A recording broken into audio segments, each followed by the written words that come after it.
Foreign direct ఇన్వెస్ట్మెంట్కి, foreign portfolio ఇన్వెస్ట్మెంట్కి difference తెలుసుకుందాం.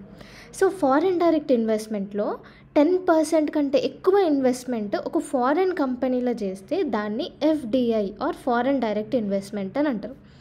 ఎఫ్పిఐలో అయితే 10% కంటే తక్కువ ఇన్వెస్ట్మెంట్ ఫారెన్ స్టాక్స్లో కానీ, బాండ్స్లో కానీ, షేర్స్లో పెడితే దానిని ఎఫ్పిఐ అని అంటారు.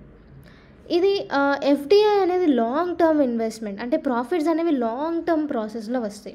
ఎఫ్పిఐ అనేది షార్ట్ టర్మ్ ఇన్వెస్ట్మెంట్ కాబట్టి రిస్క్ కానీ ప్రాఫిట్స్ కానీ షార్ట్ టర్మ్ పీరియడ్లోనే వస్తాయి. ఎఫ్డిఐలో ఇది లాంగ్ టర్మ్ ఇన్వెస్ట్మెంట్ కాబట్టి రిస్క్ అనేది చాలా తక్కువ ఉంటుంది. అదే ఎఫ్పిఐలో అయితే ఇది షార్ట్ టర్మ్ ఇన్వెస్ట్మెంట్ కాబట్టి రిస్క్ అనేది చాలా ఎక్కువ ఉంటుంది. అండ్ ఎఫ్డిఐస్ వల్ల ఒక కంట్రీలో కంపెనీస్ పెరుగుతాయి.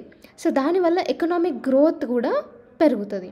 ఎఫ్పిఐలో ఇది కూడా ఎకనామిక్ గ్రోత్లో పాజిటివ్ ఇంపాక్ట్ అనేది చూపిస్తుంది, కానీ ఎఫ్డిఐ కంటే కాదు.